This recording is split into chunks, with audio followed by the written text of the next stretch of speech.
Hello friends, आज हम mole concept का आगे का पार्ट देखेंगे जो होता है atomic mass, gram atomic mass, molecular mass और ग्राम मॉलिक्यूलर मास। तो सबसे पहले हम शुरुआत करेंगे एटॉमिक मास से। अब एटॉमिक मास की डेफिनेशन क्या होती है? Mass of one atom of an element, okay. और उसका यूनिट होता है AMU और यूनिफाइड मास। AMU का फुल फॉर्म होता है एटॉमिक मास यूनिट। और उसके बाद होता है gram atomic mass.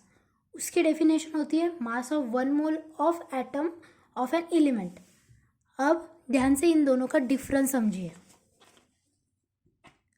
Mass of 1 atom, okay, 1 atom of an element, या और यहाँ पे क्या है ग्राम एटॉमिक मास में मास of 1 mole atoms of an element, और उसका यूनिट होता है ग्राम्स। अभी इन दोनों के डिफरेंस के बाद इसके कुछ एग्जांपल्स देखते हैं ताकि आसानी से समझ में आ जाए। तो हम एटॉमिक मास का एग्जांपल ले सकते हैं, जैसे कि हाइड्रोजन हुआ, तो हम हाइड्रोजन को कैसे 1 AMU से लिखेंगे। और ऑक्सीजन आया, जस्ट एग्जांपल, तो ऑक्सीजन का हमने एटॉमिक मास, एटॉमिक वेट सब देखा है, तो उसका होता है 16 AMU, ओके।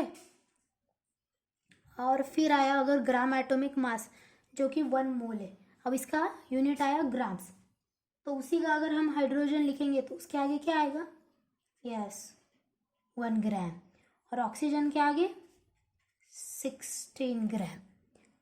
काफ़ी इजी है, समझ में आ जाता है।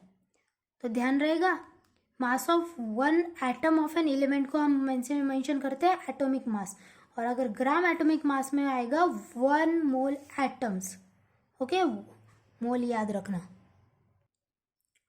और अब आते हैं हम मॉलिक्यूलर मास पे। मॉलिक्यूलर मास को कैसे याद रखेंगे? Mass of 1 molecule of an compound, और यहाँ पे ग्राम मॉलिक्यूलर मास को याद रखेंगे 1 मोल मॉलिक्यूल, ओके। इनका डिफरेंस, यूनिट आएगा 1 AMU यूनिफाइड मास, और यहाँ पे आएगा ग्राम्स, किसमें? ग्राम मॉलिक्यूलर मास में। थोड़ी सी लिखने में गलती हो गई थी, तो याद रखना उसको, ओके। तो जब भी हम AMU की बात करते हैं, AMU मतलब एटॉमिक मास यूनिट, तो उसमें आता है 1 एटम, मतलब जब एक की बात होती है मतलब 1 एटम हो गया या फिर 1 मॉलिक्यूल हो गया। लेकिन अगर जब मोल्स की बात करते हैं, ओके, तो वहाँ पे आते हैं ग्राम्स, ओके। तो 1 मोल मॉलिक्यूल्स, ओके, मतलब मोल्स मतलब हम क्या लिखे उसको?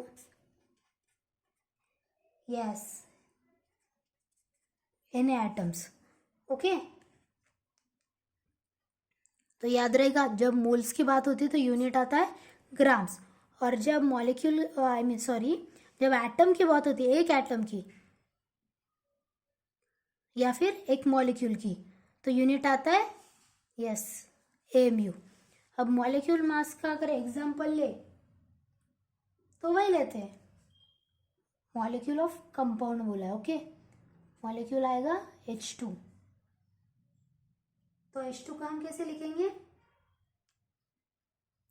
यहाँ पे 2 दिए,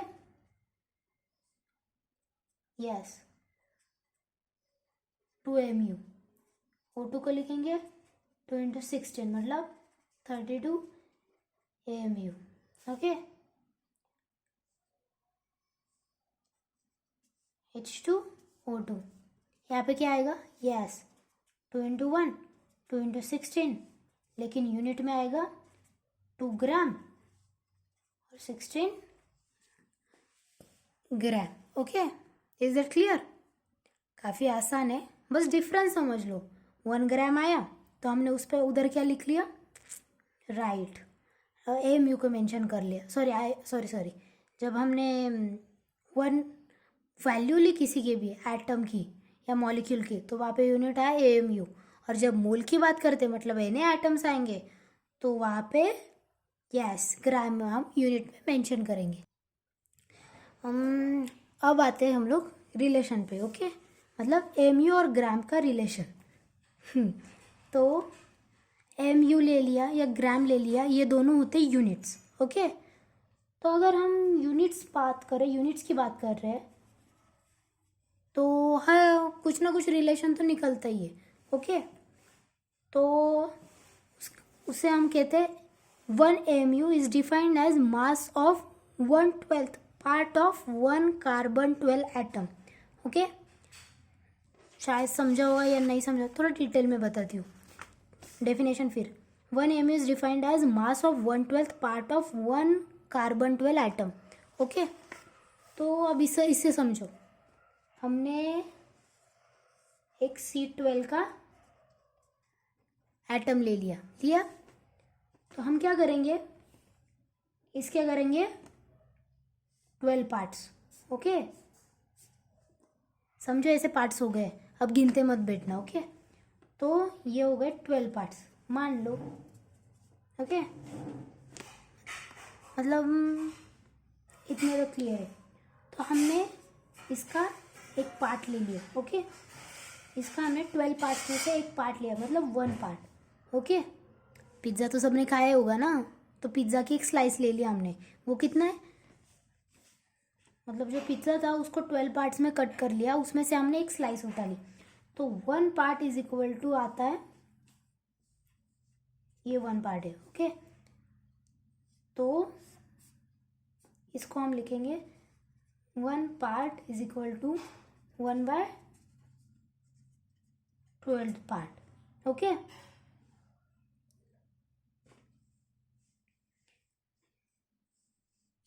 ओके,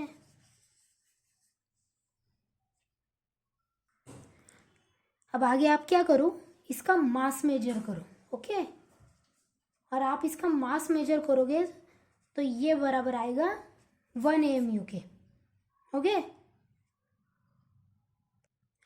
आसान भाषा में बताऊँ तो आपने क्या किया, एक कार्बन 12 लिया। ओके, उसका एक पार्ट लिया, उसको आपने तराजू पे रख दिया। ओके, और उसमें से उसको मेजर करने के बाद आया 1 AMU, मतलब उसकी वैल्यू 1 AMU आई, जो उसका वेट था वो।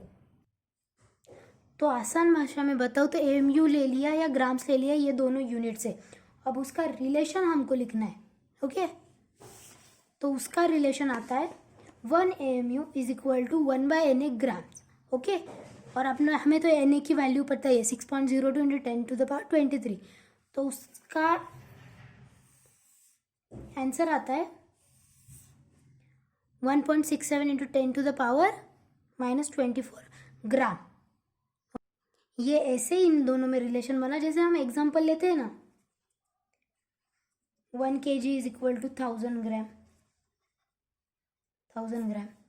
सॉरी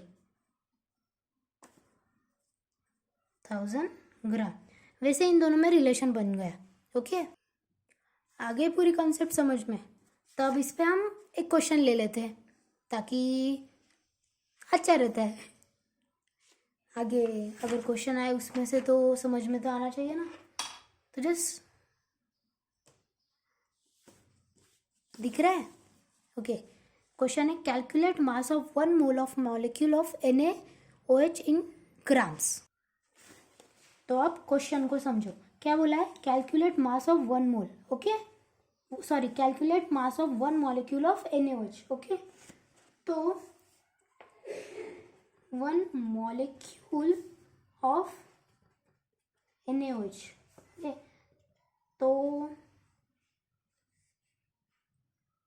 1 Na, इसका मॉलिक्यूलर मास होता है 23 plus 1 into 16। Okay, plus 1 into 1, total आया 40 क्या, समझिए मॉलिक्यूल बोला है, मॉलिक्यूल के यहाँ पे यूनिट क्या लिखेंगे हम, AMU, और मोल आएगा तो ग्राम्स। ओके, तो हमें मिल गया। अब दोनों में हमने अभी रिलेशन बोला था, मतलब देखा था, तो रिलेशन क्या था, 1 AMU is equal to 1/Na grams. Okay, तो देयरफॉर